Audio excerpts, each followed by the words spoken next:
A decisão do CNJ, que obriga cartórios de todo o país a realizar o casamento civil e a converter a união estável entre casais do mesmo sexo, trouxe mais segurança jurídica. E segundo o IBGE, até 2017, já foram realizados mais de 25 mil casamentos homoafetivos. A felicidade de Kleber e Ricardo contagia os amigos e familiares. Na troca de alianças, é possível ver a emoção do casal. Sejam felizes para sempre. Até pouco tempo, os cartórios não celebravam o casamento entre pessoas do mesmo sexo. Os noivos tinham que recorrer à justiça para pedir o reconhecimento da união. Havia entendimentos divergentes. Tinha lugares que os juízes homologavam aquele pedido, né, reconheciam a união, e outros lugares não. Então, tinha um pouco de sorte. E isso causava uma insegurança jurídica tremenda nas relações. Em 2011, o Supremo Tribunal Federal reconheceu a união de pessoas do mesmo sexo como núcleo familiar. Na prática, as regras que valem para as relações estáveis entre homens e mulheres passaram a ser aplicadas aos casais homossexuais. Em maio de 2013, uma nova conquista. A Resolução 175 do CNJ determinou que, a partir daquela data, cartórios de todo o país estavam obrigados a registrar o casamento de pessoas do mesmo sexo ou a converter união estável em casamento.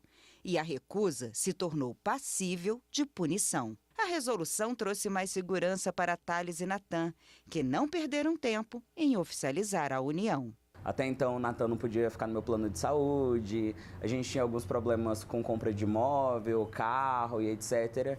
Até mesmo para seguro de vida, por exemplo, eu não podia colocar o Natan. A gente poder se casar, a gente poder ter o mesmo plano de saúde, tudo isso meio que ajeitou, encaixou a nossa vida, aquilo que faltava e a gente pôde fazer depois que essa resolução saiu, que a gente conseguiu se casar.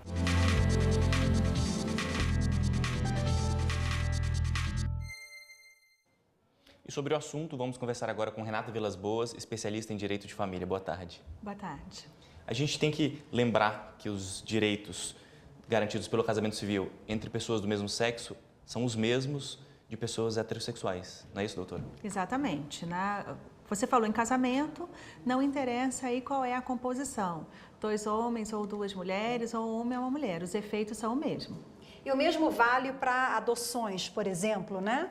Antigamente, se a gente for lá atrás, as regras eram diferenciadas, né? Hoje não mais, até nesse quesito, por exemplo, doutora Renata? Exatamente. Quando você fala em adoção, a gente faz a distinção se é adoção por 2 pessoas, e aí precisa estar casado ou união estável, ou adoção por uma única pessoa, que não tem esse requisito. E se fala casamento ou união estável, aí tanto faz se é um casamento homoafetivo ou não.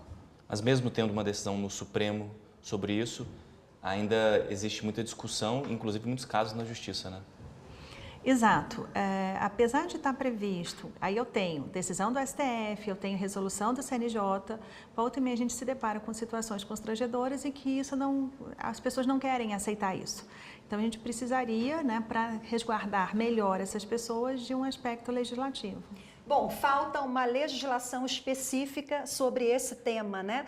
Há uma incompreensão, até um senso comum da sociedade, que a lei traria mais segurança jurídica em relação a esse aspecto, e na prática como é que funciona? Sem a ausência de lei, com a decisão já está válido? Bom, efetivamente, a decisão do STF, ela produz efeito erga omnes, ou seja, perante todos e para todos. Mas nem sempre as pessoas respeitam uma decisão do STF. E aí a gente se depara em situações constrangedoras para essas famílias, aonde viria a legislação a amparar e falar assim, olha, mas está na lei. E aí acabaria de vez com essa discussão. Não era para ser necessário, né? Não precisaria. Quando a doutora fala em situações constrangedoras, né, Galton, a gente lembra de um caso que aconteceu no Sul, de um promotor que foi investigado, ouvido pelo CNMP, o Conselho Nacional do Ministério Público. Esse promotor enviou cartas às pessoas que casaram, aos casais homoafetivos. Como é que foi, doutora?